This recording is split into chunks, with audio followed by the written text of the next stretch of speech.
El sol de la tarde se filtraba entre los I edificios de la can't ciudad, read. creando sombras alargadas sobre el pavimento agrietado.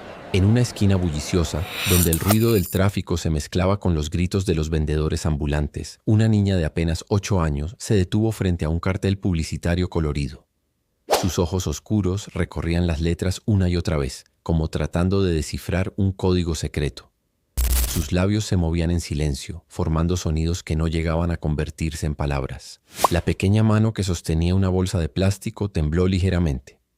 «No sé leer», susurró, tan bajo que sus palabras se perdieron casi entre el rugido de los automóviles. Pero alguien las escuchó. A pocos metros de distancia, un hombre elegantemente vestido acababa de salir de su Mercedes negro. Ricardo Mendoza, dueño de una cadena de hoteles que se extendía por todo el país, había detenido su vehículo para hacer una llamada importante. Era el tipo de hombre acostumbrado al poder, a que las cosas sucedieran con solo mover un dedo. Pero esas 3 pequeñas palabras lo detuvieron en seco. Se giró lentamente, buscando con la mirada a quien había hablado. Sus ojos se encontraron con los de la niña, que ahora lo miraba con una mezcla de curiosidad y temor. Por un momento que pareció eterno, el mundo se detuvo entre ellos. El ruido de la ciudad se desvaneció, y solo quedaron esos ojos que reflejaban una realidad que él nunca había tenido que enfrentar.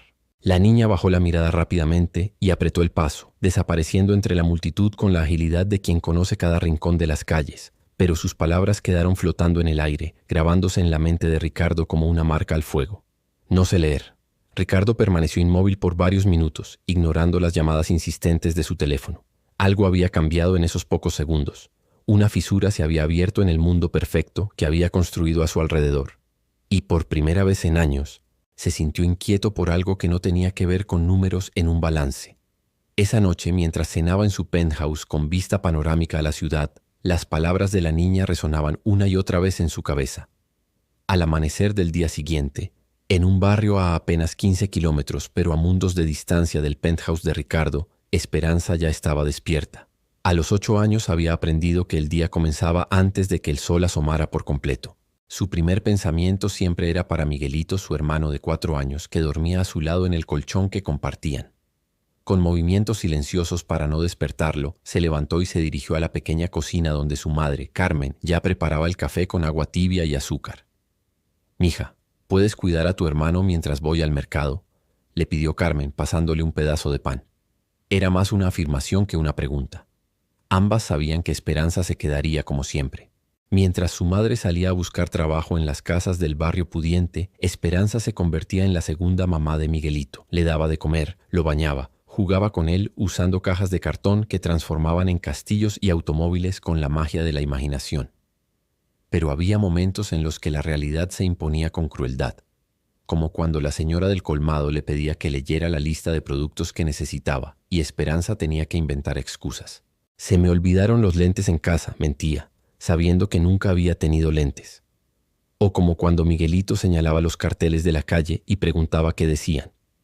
Esperanza inventaba historias fantásticas para cada uno, convirtiendo su limitación en creatividad, pero por dentro se moría de vergüenza. Los niños del barrio habían comenzado a notarlo también. «Esperanza no sabe leer», cantaban algunos, y aunque ella levantaba la barbilla con orgullo fingido, cada burla era como una piedra que se añadía al peso que cargaba en el pecho. Por las tardes, cuando regresaba Carmen exhausta de limpiar casas ajenas, Esperanza la ayudaba a contar las monedas que había ganado. Una por una, separando las que servirían para la comida del día siguiente y las que tal vez, si tenían suerte, podrían guardarse para una emergencia. «¿Por qué no vas a la escuela como otros niños?», le había preguntado una vez una vecina bien intencionada. Carmen había bajado la mirada. «Porque alguien tiene que cuidar a Miguelito. ¿Y por qué? Porque a veces hay cosas más importantes que los libros». Pero Esperanza sabía que su madre mentía.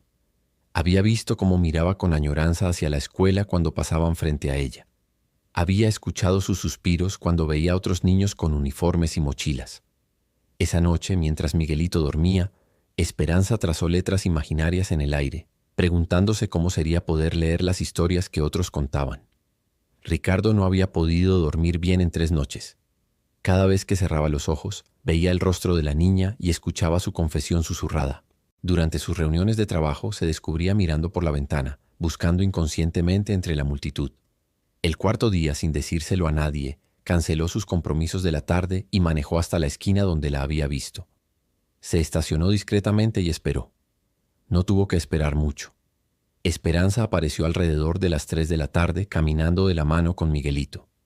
Llevaba la misma ropa simple pero limpia, y en su rostro había esa seriedad prematura que tienen los niños que han tenido que crecer demasiado rápido. Ricardo lo siguió a distancia, manteniendo su automóvil a varias cuadras. Los vio detenerse en un pequeño parque donde Esperanza empujó a su hermano en un columpio oxidado, riéndose cuando él gritaba «¡Más alto!» con alegría infantil. Luego lo siguió hasta un barrio que él conocía solo de nombre en los periódicos. Calles sin pavimentar, casas de lámina y ladrillo a medio construir, niños jugando fútbol con una pelota desinflada. Era un mundo paralelo al suyo, tan real como invisible para alguien de su posición.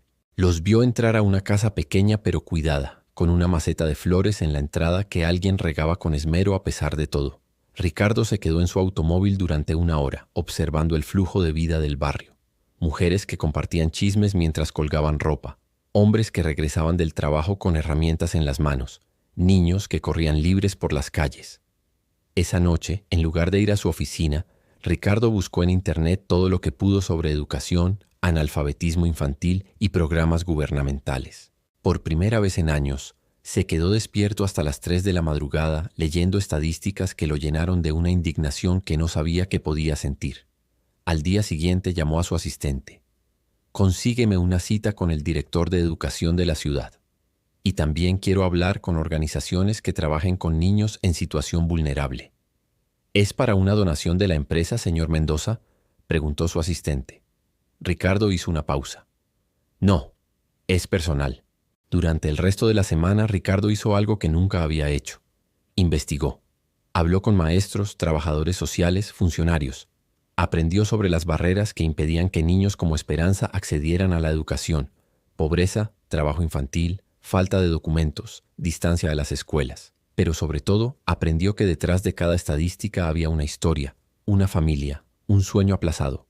La investigación de Ricardo se volvió más personal cuando decidió conocer mejor el entorno de Esperanza. Contrató discretamente a un trabajador social de confianza para que se acercara a la familia de manera natural, como parte de un programa comunitario.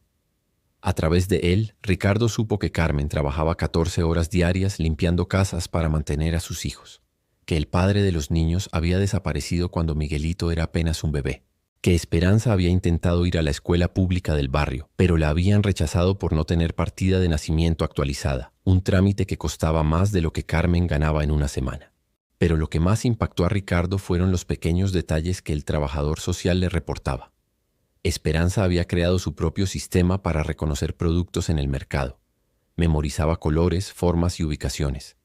Cuando jugaba con Miguelito, inventaba historias elaboradas que demostraban una imaginación extraordinaria.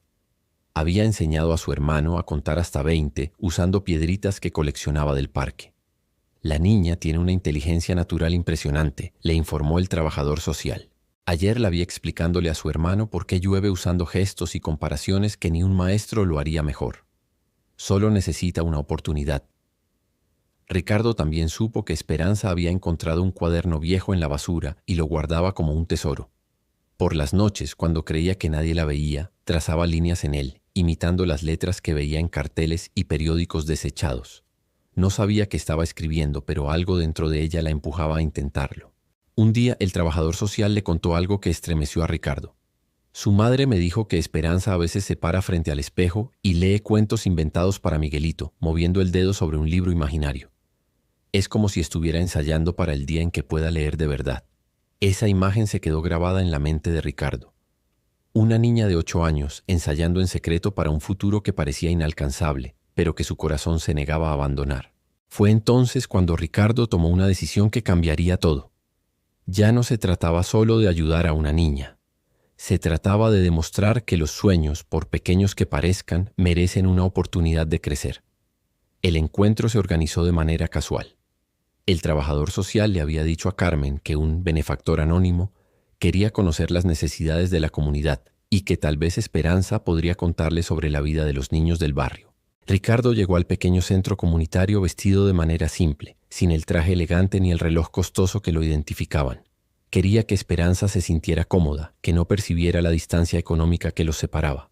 Cuando la niña entró de la mano de su madre, Ricardo sintió un nudo en la garganta. Era más pequeña de lo que recordaba, con mejillas que habían perdido la redondez de la primera infancia debido a la alimentación irregular. Pero sus ojos brillaban con una curiosidad que nada había podido apagar. «Hola, Esperanza», le dijo con una sonrisa genuina. «Me contaron que eres muy inteligente. ¿Te gustaría platicarme sobre ti?» Al principio la niña se mostró tímida, respondiendo con monosílabos mientras jugaba con el borde de su vestido. Pero cuando Ricardo le preguntó sobre Miguelito, su rostro se iluminó. «Mi hermano es muy listo», comenzó con orgullo. «Ya sabe todos los colores y puede contar hasta 20. Yo se lo enseñé usando las piedritas del parque. También sabe que cuando llueve es porque las nubes están muy gorditas y no pueden cargar más agua». Ricardo sonrió. «¿Y tú? ¿Qué te gusta hacer?» La expresión de Esperanza cambió sutilmente. Me gusta ver los libros, aunque no sé qué dicen». «¿Te gustaría saber qué dicen?» Por primera vez la niña lo miró directamente a los ojos, y Ricardo vio en ellos una mezcla de anhelo y dolor que lo desarmó por completo. «Todas las noches sueño que sé leer», confesó con una voz que temblaba ligeramente. «Sueño que le leo cuentos a Miguelito de verdad, no inventados. Sueño que puedo leer las cartas que llegan a la casa para ayudar a mi mamá. Sueño que cuando los otros niños se burlan de mí, puedo mostrarles que sí sé». Las lágrimas comenzaron a rodar por sus mejillas, pero continuó hablando como si hubiera estado esperando años para decir esas palabras. «A veces mi mamá llora cuando cree que no la veo, y yo sé que llora porque no puede mandarme a la escuela. Ella tampoco sabe leer muy bien, y dice que por eso limpia casas. Dice que no quiere que yo sea como ella cuando crezca, pero no sé cómo ser diferente». Carmen, que había permanecido en silencio, se cubrió el rostro con las manos. «Yo no quiero que mi mamá esté triste», continuó Esperanza. «Quiero aprender para poder ayudarla. Quiero que esté orgullosa de mí. Quiero que Miguelito tenga una hermana que sí sepa leer para enseñarle bien las cosas». Ricardo tuvo que contenerse para no revelar su plan en ese mismo momento. La determinación en la voz de esa niña de 8 años lo había conmovido más que cualquier discurso de negocios que hubiera escuchado. Los siguientes 2 meses fueron un torbellino de actividad para Ricardo. Por primera vez en su carrera empresarial, trabajó en un proyecto donde las ganancias no se medían en dinero, sino en la sonrisa que esperaba ver en el rostro de una niña. Su primera llamada fue al director de la escuela privada más prestigiosa de la ciudad, donde él mismo había estudiado décadas atrás. «Quiero establecer una beca completa», le dijo al director, «pero necesito que sea más que solo el pago de colegiaturas. La beca incluiría uniformes, útiles escolares, alimentación, transporte y apoyo psicopedagógico para nivelar a Esperanza con niños de su edad. También programas de fin de semana para que pudiera seguir cuidando a Miguelito cuando fuera necesario». Pero Ricardo sabía que no sería suficiente con solo pagar. Esperanza necesitaba sentirse segura y bienvenida en un ambiente completamente diferente al suyo. Contrató a una psicóloga infantil especializada en adaptación escolar. «Quiero que me asegures que esta transición sea lo más suave posible para ella», le instruyó. «Esta niña ha vivido demasiado rechazo ya». También se reunió con funcionarios del registro civil para agilizar el trámite de la partida de nacimiento de Esperanza. «Es increíble que una niña no pueda acceder a la educación por un pedazo de papel», le dijo molesto al funcionario, quien se apresuró a resolver el caso sin costo alguno. El mayor desafío llegó cuando se reunió con Carmen para explicarle la propuesta. La mujer lo escuchó con incredulidad creciente, interrumpiéndolo varias veces con preguntas llenas de desconfianza. «¿Por qué?», le preguntó finalmente. «¿Por qué mi hija? ¿Qué quiere a cambio?». Ricardo había preparado varias respuestas durante semanas, pero al final optó por la verdad más simple. «Porque escuché a su hija decir que no sabía leer, y me di cuenta de que en todos mis años de éxito nunca había hecho algo realmente importante. Esperanza me está dando la oportunidad de cambiar eso». Carmen lloró durante 20 minutos antes de poder articular una respuesta. «¿Y si ella no se adapta? ¿Si los otros niños la rechazan? ¿Si no puede seguir el ritmo?». «Entonces buscaremos otra manera», respondió Ricardo con firmeza. «Pero le aseguro que no vamos a rendirnos. Su hija merece todas las oportunidades que el dinero pueda comprar y algunas que solo el cariño puede dar». Cuando finalmente Carmen aceptó, Ricardo sintió una satisfacción que ningún contrato millonario le había dado jamás. Pero sabía que lo más difícil apenas estaba comenzando: lograr que Esperanza creyera que merecía todo lo que estaba a punto de recibir. El día que cambiaría la vida de Esperanza para siempre comenzó como cualquier otro. Carmen la despertó antes del amanecer, como siempre, pero esta vez había algo diferente en su sonrisa. «Mija, Hoy vamos a un lugar especial, le dijo mientras le peinaba cuidadosamente el cabello. ¿Recuerdas al señor que te hizo preguntas la semana pasada? Esperanza sintió curiosa por la emoción contenida en la voz de su madre. Él tiene una sorpresa para ti. El trayecto en el automóvil de Ricardo fue silencioso. Esperanza miraba por la ventana cómo el paisaje cambiaba gradualmente. Las calles sin pavimentar daban paso a avenidas amplias. Las casas de lámina se transformaban en edificios elegantes con jardines cuidados. Cuando llegaron frente a la escuela, Esperanza no entendió inmediatamente por qué se habían detenido ahí. Era el tipo de lugar que ella solo había visto desde afuera, con uniformes impecables y niños que bajaban de automóviles relucientes. Esperanza, le dijo Ricardo, arrodillándose para quedar a su altura. ¿Recuerdas que me dijiste que soñabas con aprender a leer? La niña asintió sin entender hacia dónde se dirigía la conversación. A partir de hoy ya no va a ser solo un sueño. Las palabras tardaron en procesarse en la mente de Esperanza. Cuando finalmente entendió lo que Ricardo le estaba diciendo, sus ojos se llenaron de lágrimas, pero esta vez no eran de tristeza. ¿En serio?, susurró, como si tuviera miedo de que las palabras demasiado altas pudieran hacer desaparecer la magia del momento. La directora de la escuela lo recibió personalmente. Esperanza caminaba entre los pasillos llenos de carteles coloridos y salones equipados como si estuviera en un sueño.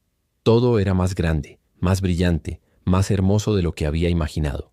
En el salón que sería el suyo, la maestra le mostró su pupitre con una placa pequeña que decía Esperanza en letras doradas. La niña pasó los dedos sobre las letras, memorizando su forma y textura.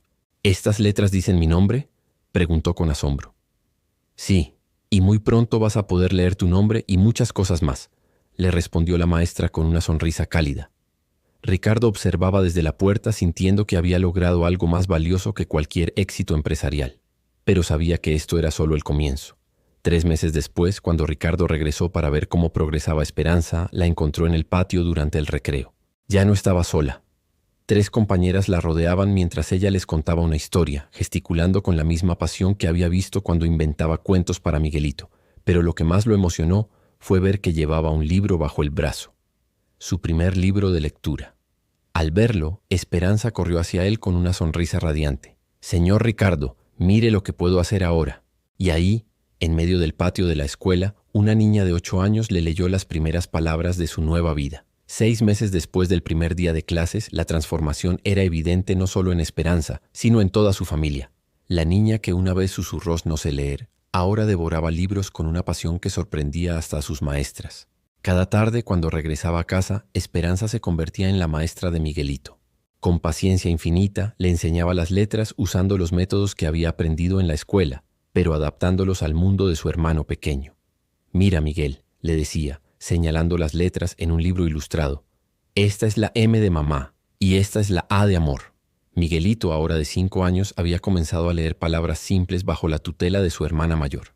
Era como si la educación de Esperanza hubiera encendido una chispa que se extendía por toda la familia. El momento que cambió todo llegó una tarde de jueves. Carmen había recibido una carta del gobierno sobre un subsidio alimentario que había solicitado meses atrás. Como siempre, se sentó en su pequeña mesa de cocina con expresión de frustración, girando el sobre entre sus manos. «Mija», le dijo a Esperanza, «¿puedes?».